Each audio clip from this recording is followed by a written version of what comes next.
The rain had been falling on Halifax for 3 days straight, when Vera Lindquist finally understood that the man sleeping beside her wanted her small enough to fit inside his pocket. She lay still in the dark of the master bedroom, listening to the harbor foghorn moan somewhere past the glass, and she counted, not sheep, steps. 11 from the bed to the ensuite door, where the lock had been removed the week after their wedding, because Bram said locks between spouses were a form of lying. 22 from the ensuite to the top of the stairs. She had walked those numbers in her head every night for 4 years, the way other women might pray, and tonight the counting felt different. Tonight it felt like arithmetic that was finally going to add up to something. Have you ever laid awake beside someone and realized the safest thing in the room was the plan you hadn't told them about yet? Have you ever smiled at a man over breakfast while your whole body was already halfway out the door? Stay with this one. What happened to Vera Lindquist is not the story you think it is, and the person who thought he held all the cards spent a very long time learning he'd never even seen the deck.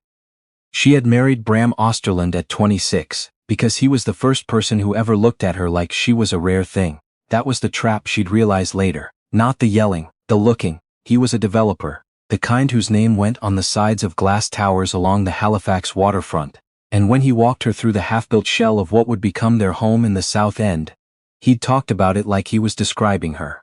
Solid bones, he'd said, running his hand along a raw beam, just needs the right hand to finish it. She'd been a set designer then, freelance, always 3 contracts behind on rent, and gloriously, exhaustingly free. She built worlds for the theater out of plywood and paint and other people's throwaway furniture. She could make a bare stage look like a Paris apartment or the belly of a ship. Bram found that charming for exactly as long as it took to marry her, and then he found it embarrassing. His wife, hauling lumber. His wife, with paint under her nails at his firm's Christmas party. By the 2nd year he'd made it clear, in that soft, reasonable voice that was so much worse than shouting, that a woman married to a man of his standing did not need to work. She needed to be available. The first time he heard her, he cried afterward. She'd remember that longer than the pain. He'd knelt on the heated bathroom floor and pressed his face into her lap and wept, and said he didn't know what came over him, that the Bergeron deal had fallen apart, and he'd carried the pressure home, and she'd just been standing there. And he was so sorry, and it would never, ever happen again. She'd believed him because she wanted to, and because believing him was easier than the alternative, which was that she had built her whole new life on a rotten beam, and the house was already coming down.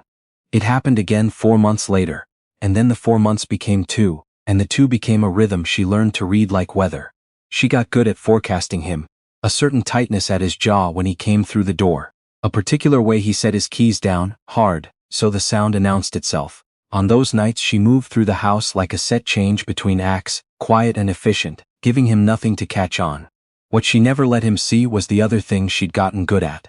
It started small, almost by accident. After a bad night in the 3rd winter, she'd taken a photograph of her own shoulder in the bathroom mirror, the bruise blooming purple and yellow, like a stain seeping through drywall. She didn't know why she did it. She just knew, the way you know the shape of a stair in the dark, that she might need it someday. She saved it to an email account he didn't know existed, one she'd made years ago under her maiden name, and she named the folder something boring. Tax receipts. The folder grew. She was, after all, a woman who understood how to build a convincing version of reality out of small true pieces. She knew angles and lighting.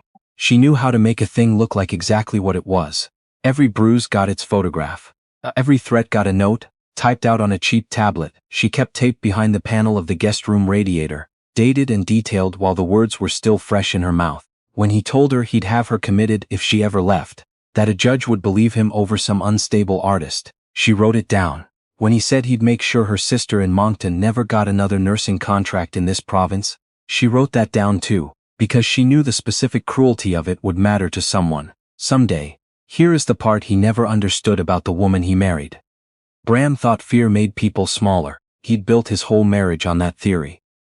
But Vera had spent her working life watching what happened backstage, while the audience saw only the play, and she knew a secret he didn't. The person who controls what the audience sees is never the star out front, sweating under the lights. It's the one in the dark, working the ropes.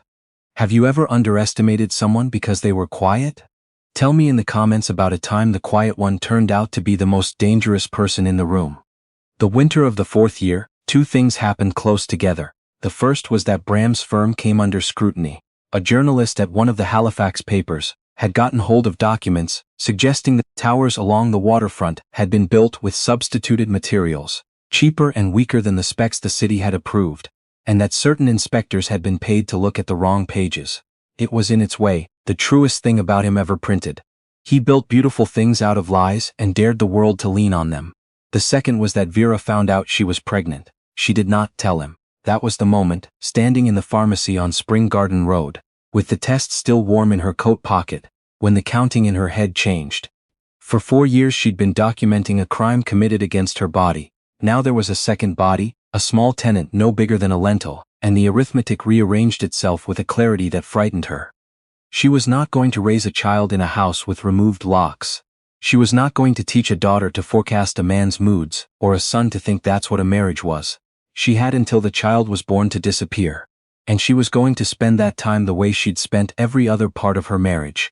Building something in the dark that would look, when the lights finally came up, like it had been there all along. She reached out to her sister first, not by phone, which Bram monitored through a family plan she'd never agreed to.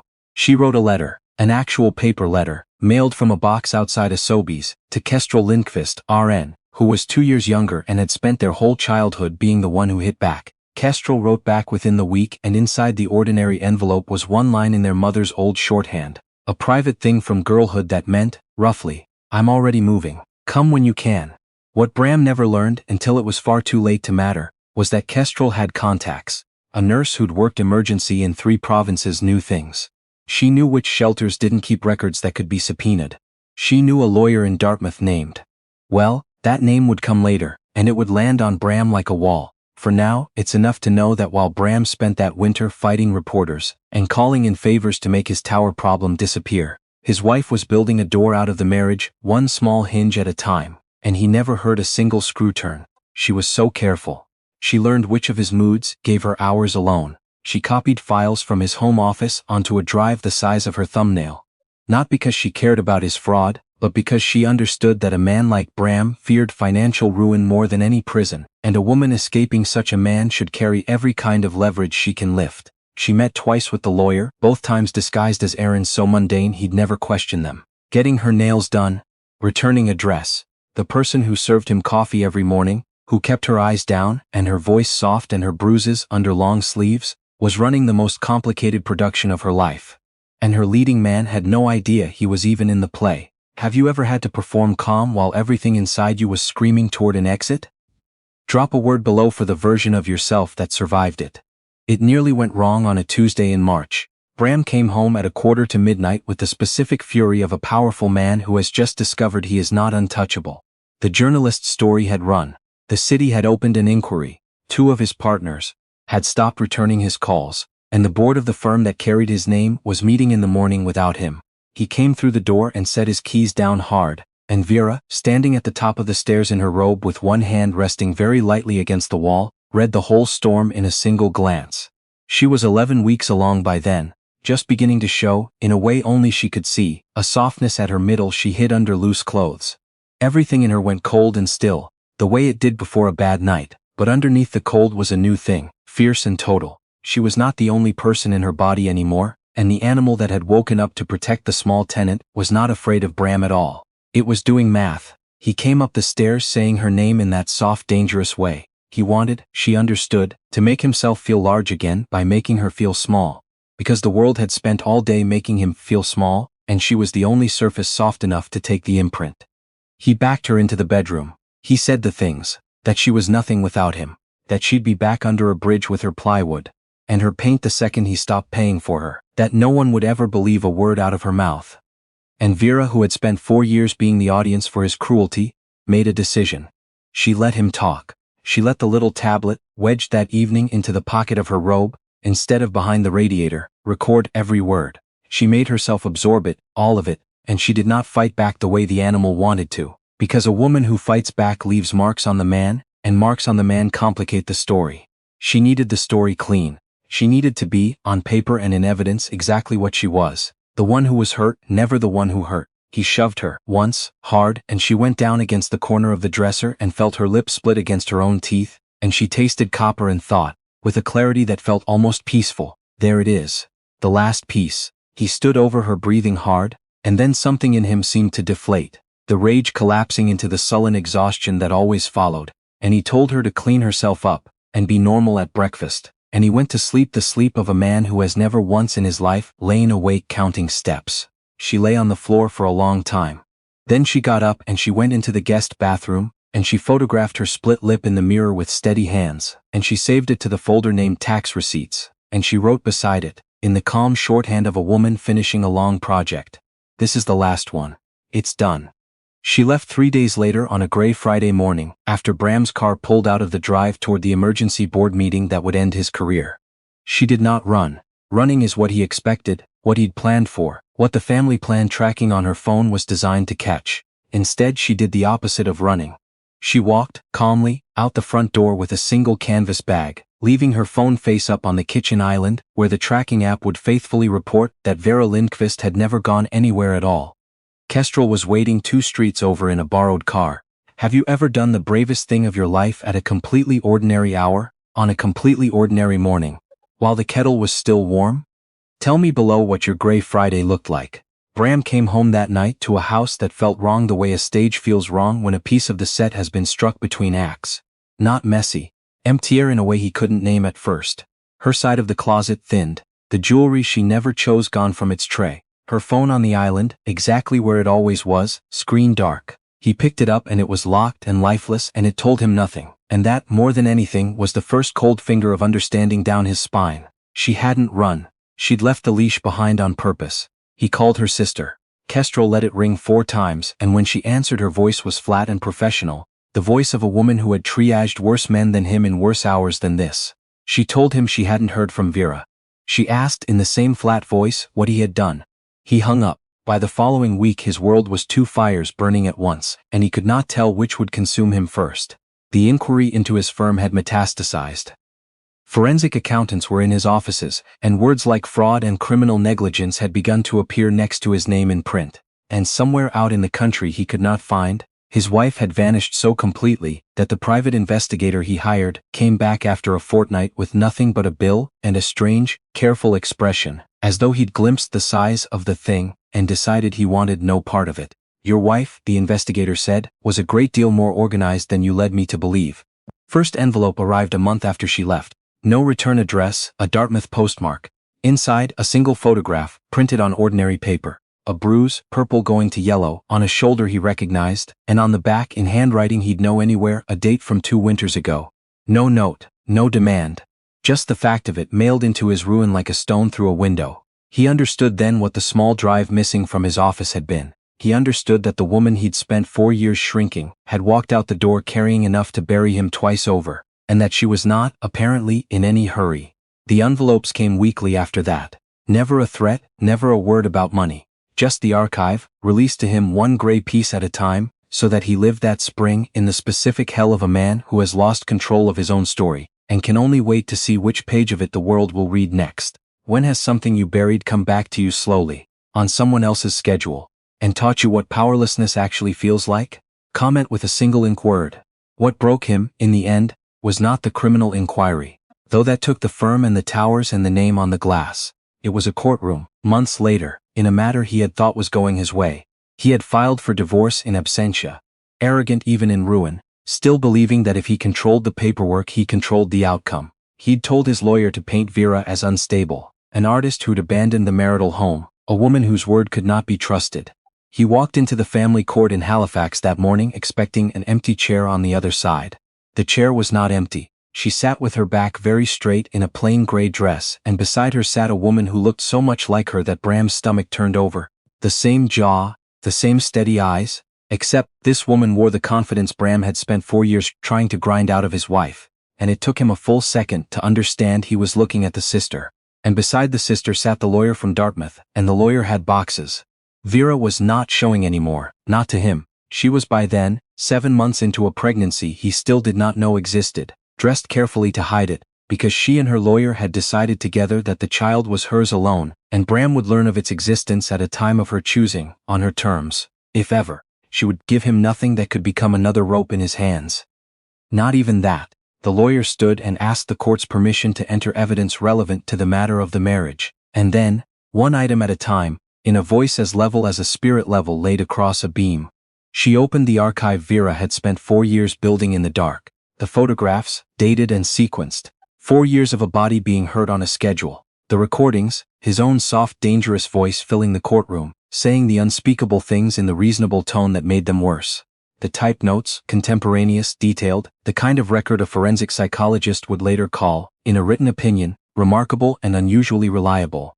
The threats against her sister's livelihood.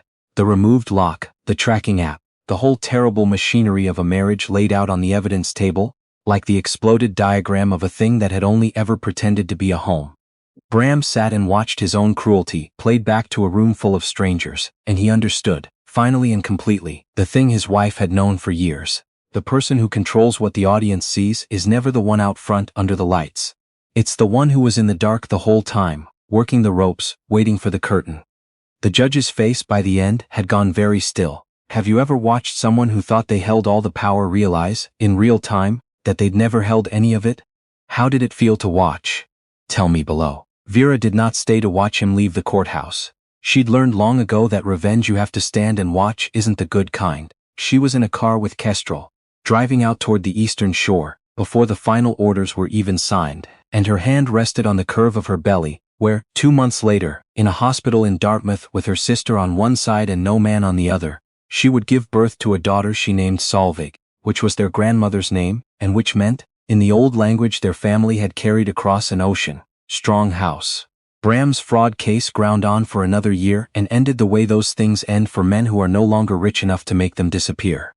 The name came off the towers. 2 of them had to be partly rebuilt, the substituted beams pulled out and replaced with the real thing, which the papers noted with a kind of grim poetry. He served time, less than he deserved, and more than he ever imagined he would, and when he came out the world had rearranged itself so thoroughly around his absence that there was simply no place left that had been holding his shape. But this is not, in the end, a story about what happened to him. He gets the ending men like him always fear most, which is not pain, it's irrelevance. The story is about what Vera built next, in the light, out in the open, where anyone could see it. She'd carried out of that marriage a hard, specific knowledge, that the thing that nearly killed her was not the man's fists but her own isolation. The slow, careful work he'd done to make sure she had no one, no money of her own, no proof anyone would believe. So that is precisely what she set out to give other women. She took the settlement, and it was a large one, wrung from what remained of his estate. And she did not buy herself a quiet life with it. She built a foundation. She called it the Ropework. People assumed it was a nautical name, fitting for a maritime charity, and she let them assume it. But Kestrel knew what it meant, and so did the women who came through the doors. It taught them the thing Vera had taught herself alone and in the dark. How to document. How to save what you'll need before you need it. How to build the case for your own freedom one true small piece at a time.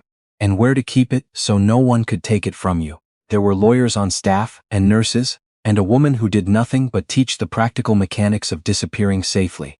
And there was a small bright room full of donated cameras and cheap tablets and a sign on the wall, hand-painted by a set designer, who still knew her way around a brush, that read, "The one in the dark works the ropes."